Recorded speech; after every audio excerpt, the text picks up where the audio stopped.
नमस्कार, मैं ऋतुराज सक्सेना। आप देख रहे हैं पब्लिक लाइव। अभी खबर गुजरात से है, जहां सूरत में किडनी देने वालों को 4 करोड़ का लालच देने वाले गिरोह का पर्दाफाश सूरत साइबर सेल ने किया है।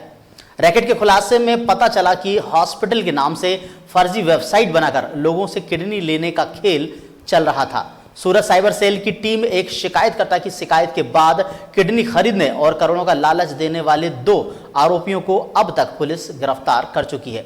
देश के बढ़ते साइबर क्राइम को देखते हुए गुजरात सरकार ने साइबर सेल पुलिस थाना बनाना शुरू किया था। देश में bank, hospital, WhatsApp, social media के जरिए लोगों से पैसे निकालने के लिए साइबर क्राइम को अंजाम देने के मामले लगातार सामने आ रहे थे। उसी को देखते हुए गुजरात के सभी बड़े महानगरों में साइबर सेल शुरू किया गया था।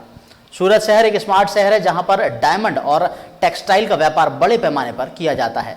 व्यापारियों द्वारा अक्सर बैंक और इंटरनेट बैंकिंग का इस्तेमाल काफी ज्यादा होता है। यही वजह है कि साइबर क्राइम को अंजाम दिया जा रहा था। ठीक उसी तरह का एक मामला सामने आया है। सोशल मीडिया के माध्यम से एक व्यक्ति को किडनी देने पर 4 करोड़ का लालच दिया गया था। आपको बता दें कि किडनी का अवैध कारोबार करने के लिए आरोपियों ने पहले एक व्यक्ति से फर्जी हॉस्पिटल की वेबसाइट बनवाई थी, जिसके माध्यम से लोगों से जुड़कर उन्हें लालच देकर किडनी का कारोबार किया करते थे। इस मामले में सूरत साइबर सेल अब तक 2 नाइजीरियन आरोपियों को गिरफ्तार कर चुकी है। इनके पास से लैपटॉप, मोबाइल और कई तरह के मुद्दामाल जब्त किए गए हैं। अब देखते हैं कि इस मामले में साइबर सेल की टीम कितनी तह तक जांच करती है और कितने लोग इस रैकेट में शामिल हैं, उसका पता लगाएगी। कब और कैसे लगाएगी, देखिए सूरत से हमारे संवाददाता राजेश विश्वकर्मा की ग्राउंड जीरो से ये रिपोर्ट। सूरत शहर में लगातार साइबर क्राइम का मामला कहीं ना कहीं बढ़ता दिखाई दे रहा है। ऐसे में गुजरात सरकार ने साइबर क्राइम की टीम जो है एक गठित की है, क्योंकि साइबर क्राइम के मामले में अब देखा जाए तो बैंकिंग, हॉस्पिटल, सोशल मीडिया में कहीं ना कहीं लोगों के साथ साइबर क्राइम जो का मामला जो है वो धीरे धीरे बढ़ता जा रहा है। इसी मामले में सूरत साइबर क्राइम ने कुछ ऐसे आरोपी को गिरफ्तार किया है जिसे सुनकर आप खुद दंग रह जाएंगे, क्योंकि ये एक ऐसे आरोपी हैं जो किडनी के नाम पर व्यापार किया करते थे। लोगों से किडनी खरीदने और उसे बेचने का जो व्यापार है वो सोशल मीडिया में हॉस्पिटल के नाम से एक फ्रॉड वेबसाइट बनाया करते थे। उसी वेबसाइट के माध्यम से लोगों से किडनी खरीदते थे और किडनी का व्यापार किया करते थे। उसी मामले में सूरत साइबर क्राइम में एक ऐसा मामला दर्ज हुआ किडनी के, जिसमें एक शिकायतकर्ता ने एक्यूज के खिलाफ में शिकायत दर्ज करवाया था। आपको बता दें, साइबर क्राइम के एसीपी ने बताया, जिस तरह से उन्होंने बताया कि इस मामले में पिछले 1 महीने से साइबर क्राइम की टीम लगातार काम कर रही थी। यही नहीं, साइबर क्राइम की टीम इससे पहले भी उसी मामले में एक एक्यूज को गिरफ्तार कर चुकी है। उसी मामले में आगे की जो तफ्तीश थी वो चालू थी। फिर एक बार जो एक साइबर क्राइम को एक बड़ी सफलता हाथ लगी है, क्योंकि आपको बता दें इस मामले में एक नाइजीरियन जो है व्यक्ति है वो उसके हाथ लगा हुआ है और धीरे धीरे साइबर क्राइम जो है आगे बढ़ता जा रहा है। तो कहीं ना कहीं जो है साइबर क्राइम को इस मामले में बड़ी सफलता मिलती दिखाई दे रही है, क्योंकि सूरत शहर के अंदर लगातार जिस तरह से साइबर क्राइम की का जो ग्राफ है वो बढ़ रहा है, उसी को लेकर सोशल मीडिया में भी सूरत शहर पुलिस ने काफ़ी लोगों को जागरूक करने के लिए कई सारे सोशल मीडिया का जो है उन्होंने उपयोग किया हुआ है। तो अब यही देखना होगा कि इस मामले में साइबर क्राइम और क्या कुछ तपास करती है, क्योंकि इस मामले में 2 एक्यूज्ड और गिरफ्तार हो चुके हैं। कई लैपटॉप और मोबाइल भी गिरफ्तार हो चुका है, क्योंकि ये बड़ा फ्रॉड था। यही वजह है कि सूरत साइबर क्राइम इस मामले में जो है वो डीप में जाकर तपास किया, इन्वेस्टिगेशन किया। उसके बाद जो है ये सारे जो एक्यूज्ड है वो धीरे धीरे बाहर आ रहे हैं। सूरत से कैमरामैन यासिन के साथ Rajesh Vishwakarma, public live news, सूरत।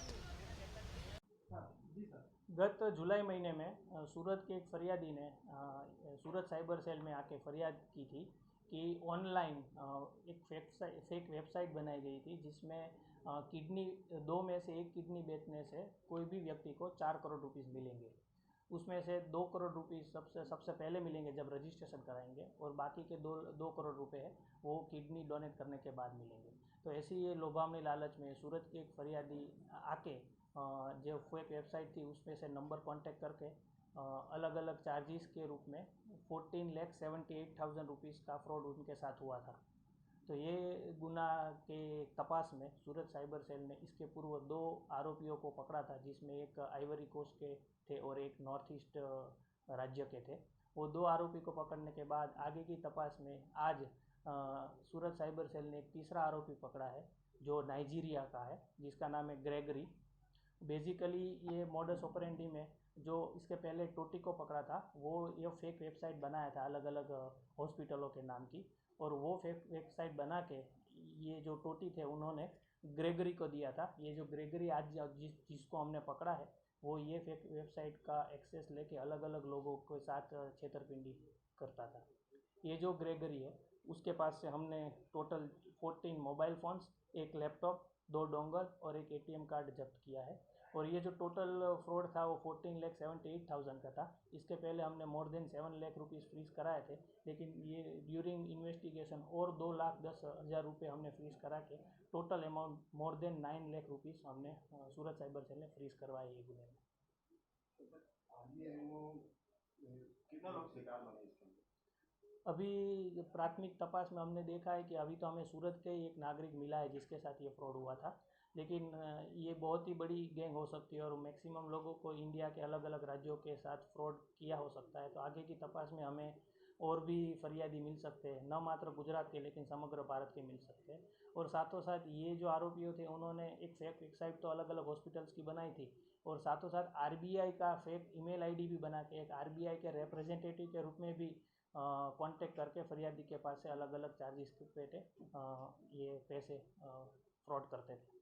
इंटरनेशनल फ्रॉड कह सकते हैं? डेफिनेटली हम इंटरनेशनल फ्रॉड कह सकते हैं, क्योंकि हम देख रहे हैं कि अभी तक हमने जो 3 आरोपी पकड़े उसमें से 2 अफ्रीकन है, जिसमें से एक आइवरी कोस्ट के थे और अभी जो हमने पकड़ा है वो नाइजीरिया के थे।